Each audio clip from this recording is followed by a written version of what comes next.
How about that win tonight, boys? At one point, you had the 19-2 run coming back from down big again tonight, and the Knicks are now up 2-0 in the playoffs against the Celtics. How are you feeling tonight, Ram? Let's see. I got a lot of ways to go about this. I can start screaming, "Go New York, go New York, go." I could talk about the fact that after watching the Knicks come back from 20-point deficits 2 times in a row in Boston, boys, I think I lost my virginity. I know what sex feels like, and it's watching the New York Knicks 2025 playoff run. I can tell you that with confidence. That's what sex feels like. I've been doing it wrong, then. I'm not here to judge. I'm merely here to inform you that no. But if I'm going to be serious for a second, I think that this is probably in my lifetime, and we're talking like we got like. That's coming from Chris too. Chris, you have kids. You're at least tangentially aware of what sex feels like. You watched the 2004 World Series for the Red Sox, but hey, anytime you can make a Boston fan be like this, I am all about it. So, you guys, let's celebrate tonight. It's always better when the Knicks are good. This is some of the best basketball the Knicks have played as a unit in years and decades, and this is legitimate because. There's so many things that I can say about this, and we probably will touch on it for a bit, so I apologize. But it's this thing where the Boston Celtics are the defending champions, and they're also a huge rival, right? New York and Boston are eternal rivals. So the Knicks going in as underdogs where nobody gave them a shot, down 20 in both games in Boston, and they've won. They couldn't buy a foul in these games with James Dolan's money, and they're still figuring this out. And Chris, I see since Melo's Knicks, this is better than Melo's Knicks. I mean, I can't find a Knicks playoff win in the last 20 years, right? And granted, we haven't been to playoffs that much, so I know you're going to take that shot at me. I don't care. But I can't find a Knicks playoff or regular season win last 20 years that matches what the Knicks are doing right now and have done in Boston's home court. We haven't even moved back to New York yet. Nobody, everybody, their mom, their dead relatives, anyone they talk to were picking the Knicks to lose this series, and many of them to get swept. The Knicks are up 2-0.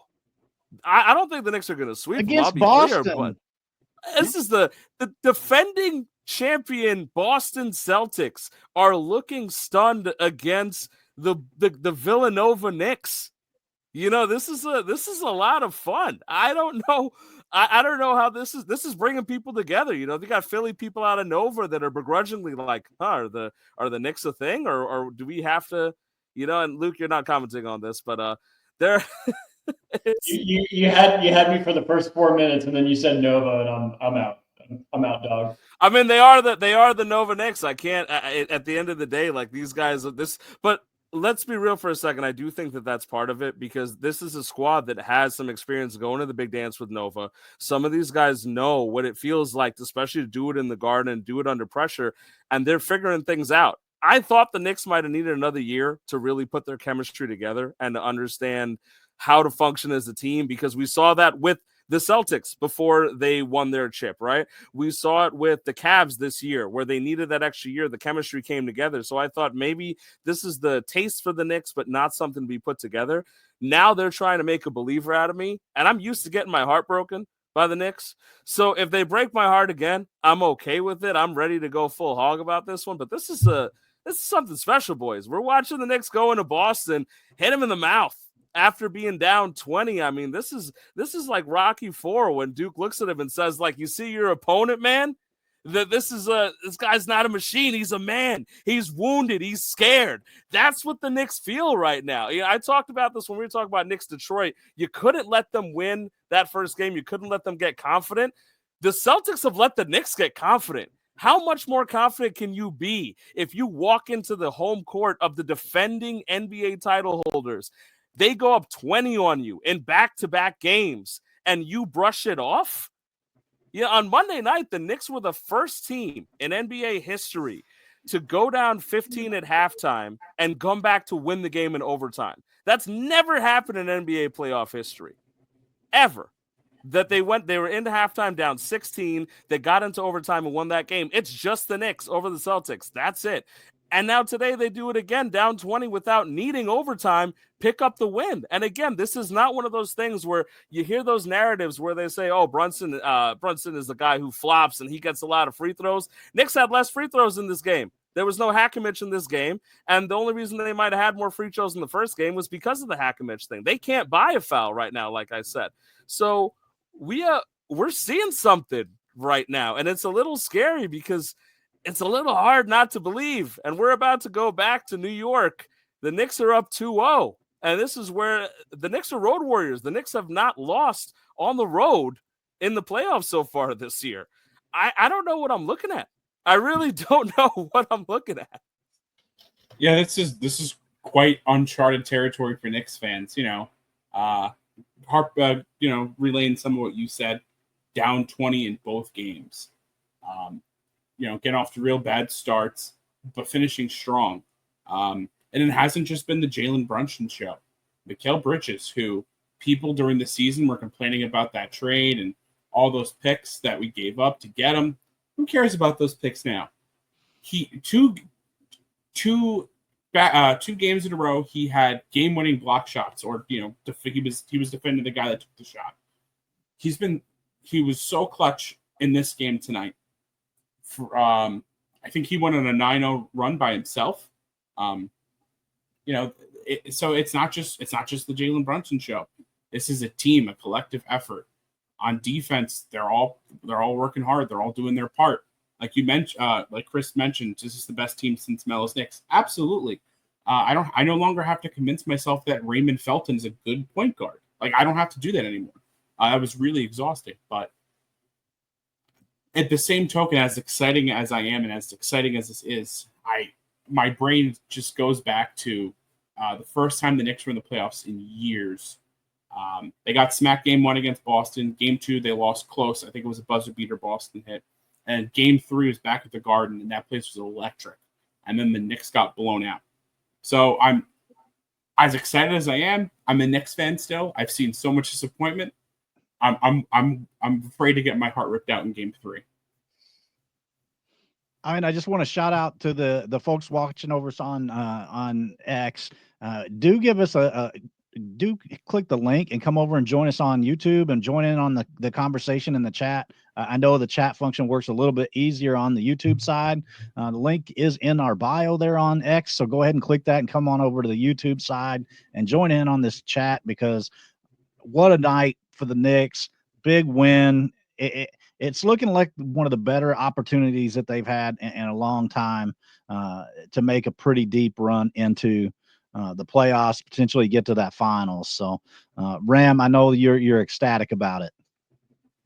Yeah, there's a documentary from years ago, and the phrase is, when the garden was Eden. And I've always really enjoyed that much because, one, it's just a nice play on words, but we've talked about this openly. The NBA is a lot of fun when the Knicks are good, because the Knicks draw such a big crowd over here. And it's also apparently just because we're from New York, even though the Knicks are kind of a rough run franchise for a long time in terms of management, it's easy to hate on the Knicks too. So either one way or another, the Knicks draw a lot of attention. There were tons of people online that were harping saying that the Knicks weren't going to get past Detroit and that they were going to get swept by the Celtics. And this was loud noise. This wasn't just random people. There were the experts, everybody under the sun, like I said, was saying the Knicks they didn't have a chance in hell against the Celtics.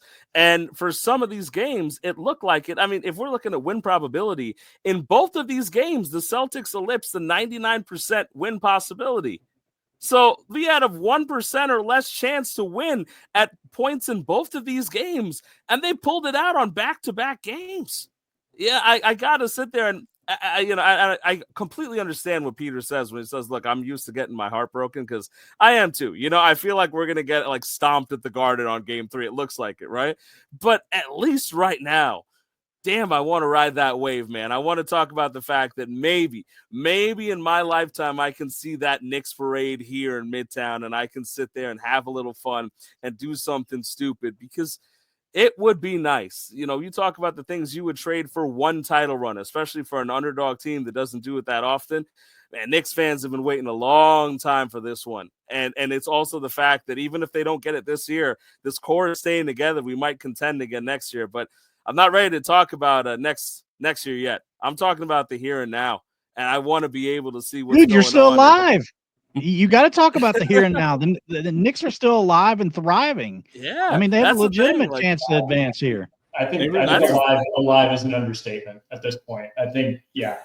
You know, it's I think the most positive person who predicted the series in a Knicks point of view was Celtics in 7.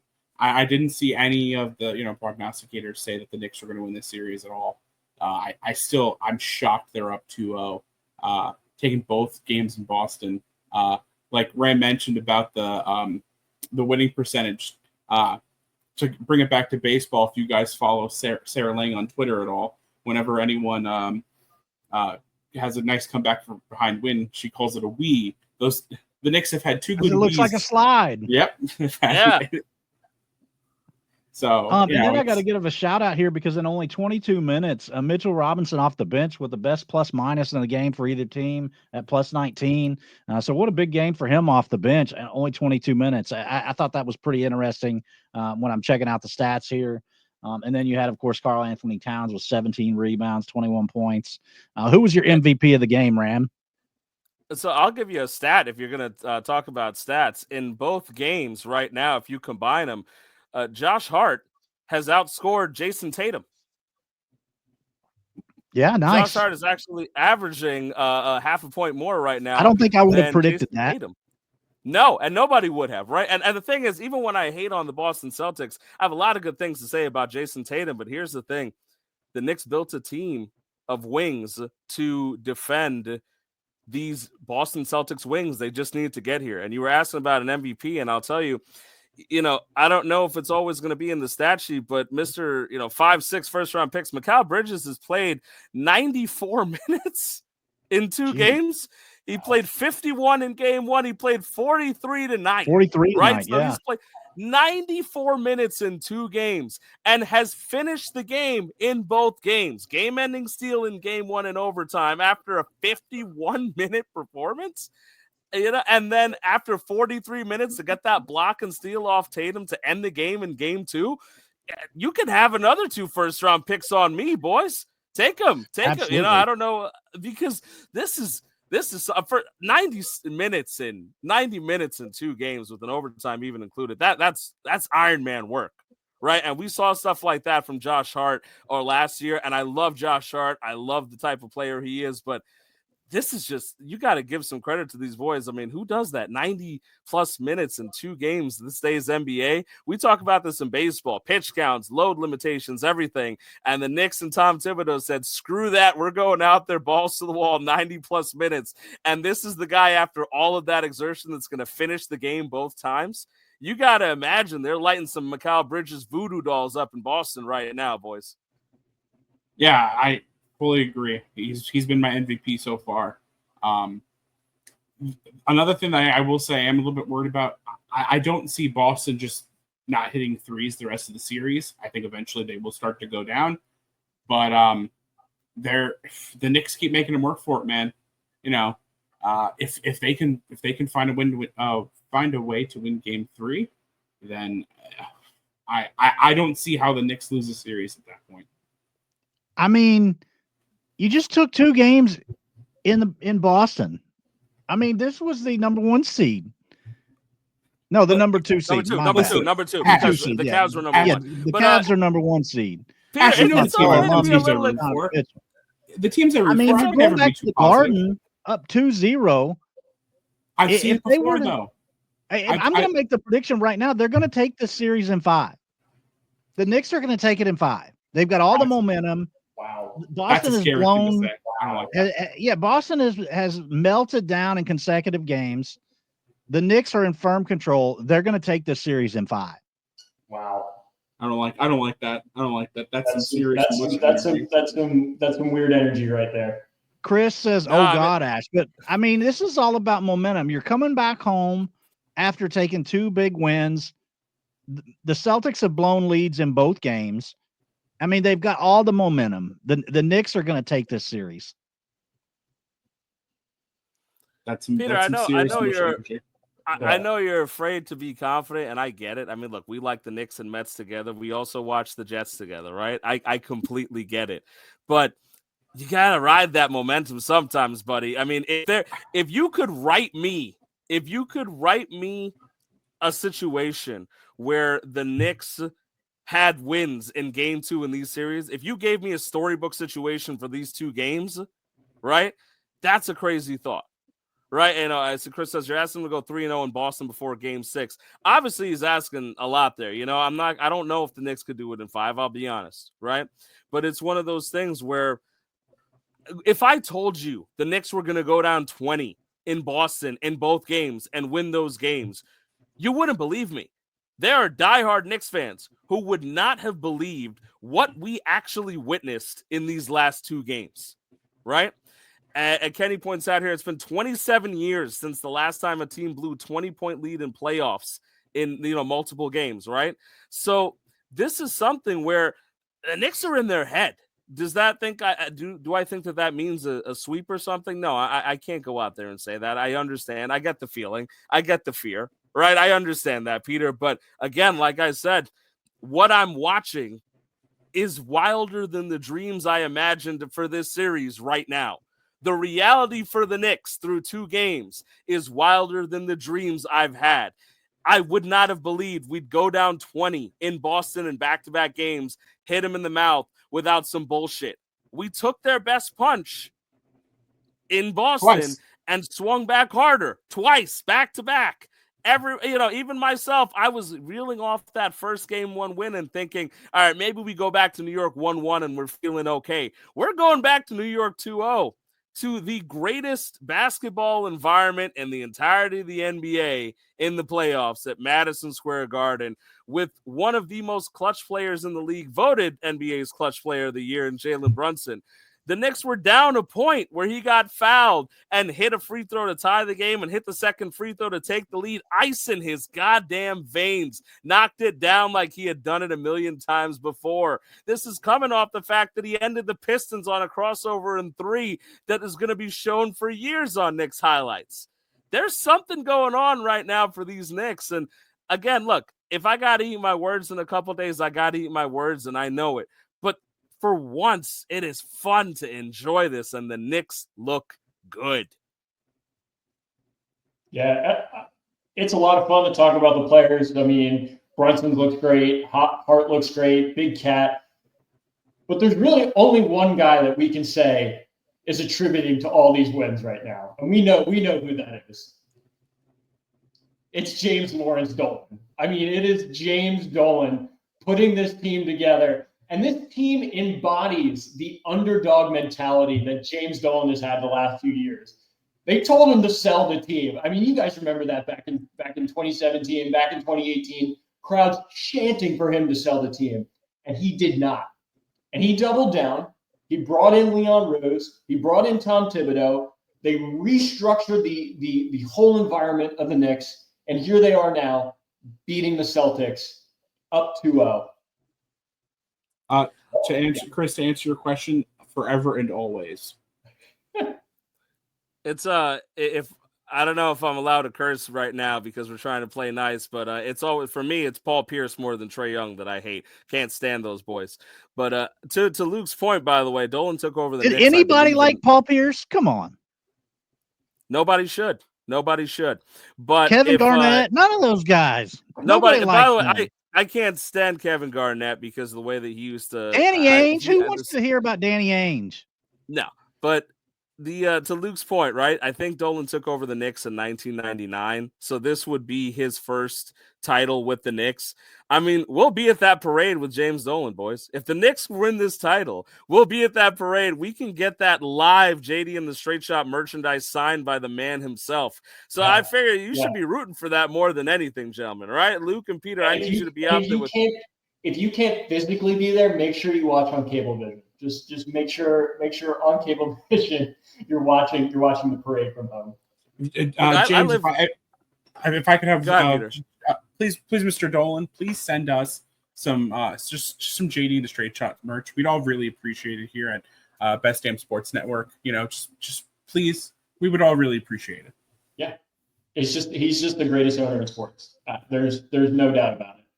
There after tonight, there is no doubt in my mind that he is the best owner in sports. Who else can do it on produce the teams that he does and the albums that he does? Yeah. What can't this man do? Yeah. Absolutely. Hey, I do also have to give it a shout out. I'm also a soccer fan, so I had kind of a double here with PSG getting a big win in the Champions League today. So it wasn't all about that Knicks win; it was also the PSG getting the dub. What I will say after watching that game, trust me, there's a point bringing the two together. After watching the Celtics performance, I no longer want to hear people complain about soccer being the biggest floppers. Because after watching that Celtics performance and how well they flopped everywhere, it's done. Basketball, specifically the Celtics, biggest floppers. Leave the soccer players alone. What about cricket? Was it? No, I'm messing Was it? because I know Ram likes Can it. we talk about the no. World Championships tonight when that going on right now? Underwater basket weaving. We could talk about that too. I think that was going on in New York this week. Why do you gotta be a hater, Luke? Come on now. It's the New York Sports Hour. Why are we talking about PSG? Come on, man. I just had to give a shout out. I brought it back. Don't worry. Yeah. You can bring it back. But for the record, nobody flops in cricket because the ball there is harder than the one in baseball. So if you try and if you get hit with the ball in cricket, you're down. Yeah. I've been drilled in the shoulder like with a cricket ball, and only one guy really gets a glove when it comes to cricket. I struggle to adapt to baseball originally because I made all my players barehanded when I played cricket. So playing baseball, they're like, you got to use the glove. I'm like, why? I got two working hands, baby. I can pick this up barehanded, and this ball is softer than the cricket ball. That was hard, there's no flopping in cricket. I'm just imagining Ram's first time on the baseball field, and they put him at first base. He just has his left. Absolutely. Just barehand picking it. First, I got in so much trouble. Only time I got away with it is I was a pitcher, so if I fielded my position barehanded, it wasn't that big of a deal. But Right. I struggled so much with pop flies because there was just no muscle memory for me closing a glove.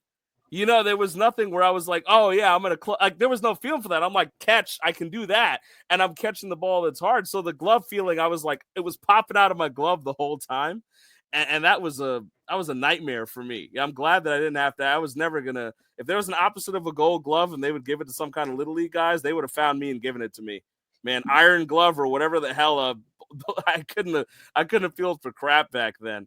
But no flopping there. A lot of flopping in the basketball games, and I can understand what you mean, Peter. I do think as somebody who's a basketball through and through, the refs have caused me to wane interest a lot in basketball over the years because there's a lot of differences in how the game is called today versus 15, 20 years ago. That being said, listen, Knicks tape, baby. Whatever Knicks motto you want to use, New York or nowhere, bing bong. I don't care what it is. We're coming back home 2-0. This is the best case scenario. This is not a moral victory. This is a tangible, real, physical victory. Let's see what happens. And God, if they win this series, I may need the New York Hour to myself if they win this series alone. So let's see what's going on. Did you just say you're gonna leave the New York Hour? No, I said I may need the whole hour to myself. Oh, I was like, please don't leave. We need you. I like the sincerity out of you, though. By the way, of all the people on the pod, for you to have a moment of sincerity to be like, wait a minute, don't go. I like you here. If only the Rangers were still alive, Luke would be all about getting on here and talking the playoffs. But alas, the Rangers had to depart. Oh man! If the Rangers had to die for the Knicks to succeed, it's a sacrifice I'm willing to make. I'm not okay with that, but I'm okay that you guys are happy. Listen, I love the Rangers too, but they did it to themselves. They deserve it. No doubt. I mean, how dare they do that to Sam Rosen? I've said this on previous casts. I mean, Chris Drury has just murdered this team. I hope that they can turn it around. I hope they can find some chemistry. I hope they can figure it out. But I mean, he has really hurt this team, and I don't understand how he doesn't see that. On the flip side, though, if we are going to talk about some Rangers news, they did hire Coach Mike Sullivan, who was a Penguins coach, 2-time Stanley Cup champ. Pretty hyped about that. So hopefully he can bring some championship pedigree into the locker room. Get these guys riled up and ready to play next season. So very excited about that. And as long as Chris Drury's there, it is a little bit hard to get excited, if I'm honest. Well, Luke, I'll give it to you this way: as a tried and true James Dolan fan, I want you to think about this, right? There's a limit to, in some ways, to us, like the happiness, success we can achieve in life. I want to think, right? There's balance for it. So if you think about James Dolan, attractive guy, successful guy, musician, business owner, I don't think both of his teams could win the chip at the same time.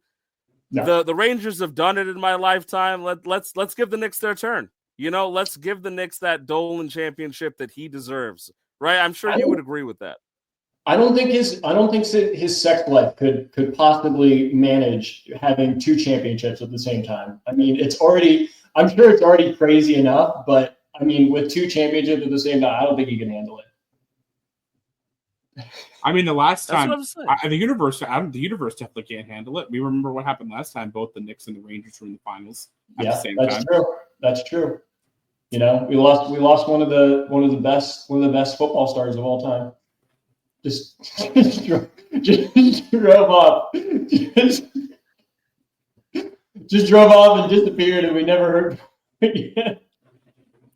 And we can swivel off the Knicks because we got a few other things to talk about to keep everyone involved. But I'm gonna throw this to you, Peter, just because you were nervous because Ash threw out a prediction, right? So right now, on the moment, right? What's your series prediction? The Knicks are up 2-0 right now.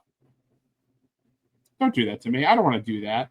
I don't want to jinx it. You call yourself a fan. You gotta have some confidence. You gotta. This is New York Power Hour. What are you talking about? I gotta have confidence. Again, you all know the team. Knicks in 5. Knicks in 7. Oh, if it gets to 7, I think that's when the team coming back has the momentum. Well, it depends how. What if they, whatever. Knicks in 7. You got Knicks in 7? I don't want to give a prediction, man. So I'll just say Knicks in 7. I have watched you on here unironically defend Brett Beatty with more candor than you just gave the New York Knicks, who, may I remind you, went into Boston, went down 22 games in a row, and won the game. I'll stop you there. What number of game are we in the MLB season? We're a month in. We're only a month in. There's a long way to go. It doesn't matter what happens now. This is all fun. It's too early to have a hugely negative or positive impact on the season. It's crunch time for the Knicks in the playoffs. But find it in you to defend and love the Knicks the way you love a a quad A player, man. You gotta figure something out here. Listen, you can love the Knicks. I love the Knicks, but I have been I've seen them fail way more than I've ever seen them succeed, and I've never seen them succeed. So it's only been failure. So it's just I don't want to mush it, man. I don't think any of us have been alive when they won the last championship. So no, I think the next one you got to be confident. 70s. I think it was 73, exactly. Right? I mean, Dave DeBuscher's not walking through that door. I'm just saying, I think you could find it in you to have some confidence. I don't know about Knicks in 5. I think they can close it Knicks in 6 because that would be the last. They would close it on their home court. I want them to finish a series on their home court, and I feel like we're getting that little storybook thing going, which means Knicks in 6, they'd finish it at home, Madison Square Garden. What I will say to you, though, Peter, and this is not to mess with you, we were talking about the fact that Boston may not miss threes at this rate the entirety of the series, right? If the Knicks win Game 3, and Boston's 3 shooting is compromised again, now we have to talk about the fact that it's not luck, that the Knicks defense actually means something, right? Because when you think about this, even in overtime, you held the defending champions to 105. Tonight, you held the defending champions to 90 on their home court. They shot 63s game 1, you know? Today, they went out and they shot how many? Let me double check here. 40. 43s, you held them to 90 points, right? I mean, at the end of the day, if they win game 3, I'm not going to say it yet because 2 times is still, we could get lucky. I'll give you that much, right? But if they win game 3, you got to start talking about the Knicks defense. We got to start talking about that good D, baby.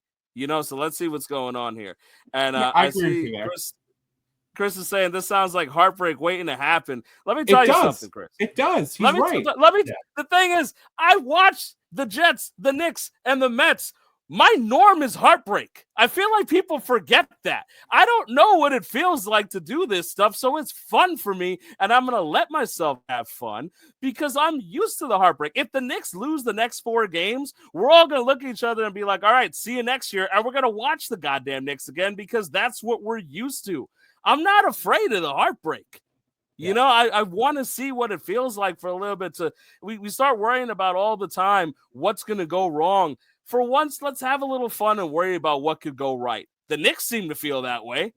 Clearly, Jalen Brunson and Hart and the guys feel that way. I'm going to give them some credit and have some fun. Let's see if they take this series against all odds. I would love that. I'd love nothing more. Yeah, no, Ram, I'm with you. I mean, you feel so much heartbreak. Eventually, it just becomes numb to you, and you just gotta move past it and just live it up. I'm gonna go with my live it up take. I'm going sweep by the Knicks. Knicks are going 4. They're taking it in 4 games. They're taking it to the Celtics the next 2 games. That's my hot take. That's my hard opinion. I don't even have any heartbreak because I have no horse in this race. I love the confidence, Luke. Peter, you're not used to it by now, man. Like you're not used to being. We watch the Mets. People walk up to me and the greeting is like, you know, like my entire team sucks. Everything that I'm used to, they say, oh, you like the Mets suck. And we turn back and we say, I know, you got any new material? We're used to this, you know, so why not have a little fun? I've seen you be confident about things, you know, like. Yeah, because you know what? It's easy to be confident when you're, you know, when it's the first month of the season because it doesn't, you know, whatever. It doesn't super matter that much. Like, but I go back to thinking about 2010 with football with the Jets. The Jets beat the Patriots in Boston, and it was the greatest feeling I've ever had as a Jets fan. It was my Super Bowl. And then what did they do? They went out and, pardon the language, they shit the bed against the Steelers. Even though they didn't allow the Steelers to score any points in the second half, that will still haunt me for the end of my life. I've seen this story too many times. I root for the worst combination of New York sports that you can. It's you're not an Islanders fan. Whatever. Do the Islanders even exist? The Islanders and Mets, they're a figment of everyone's imagination. But it's a Nets fan. The Nets don't exist. They're not real. Who are the Nets? Are they like a do the Devils count as a New York team? No, they're a New Jersey team. They're very much a New Jersey team. Well, then how do the Jets and Giants count? Well, the Jets have actually played in New York. That's where they started. The Giants have also played in New York and Connecticut. Okay. Like the Devils present themselves as Jersey's team. So I feel like it would be an insult to them to call them a New York team. And it would be an insult to New York to call them a New York team. Chris says the Nets are as fake as birds in Italian. That's right. We support people understand that there's only one basketball team in New York, and right now they're 2-0 in the playoffs off comebacks. Things look fun, man. I know that the way I look at it too, Peter, if I'm being honest with you, if they lose now with me being confident or they lose now with me being hesitant, I'm going to feel that same heartbreak. So let's have a little fun, man. Let's live it up a little bit. I think it's the Italian in me that I think I'm the most confused because how do you not have this high level of confidence with James Dolan at the helm? Like, I don't understand. Like, I don't understand it, Peter. It's the Italian in me. Okay. It's definitely the Italian.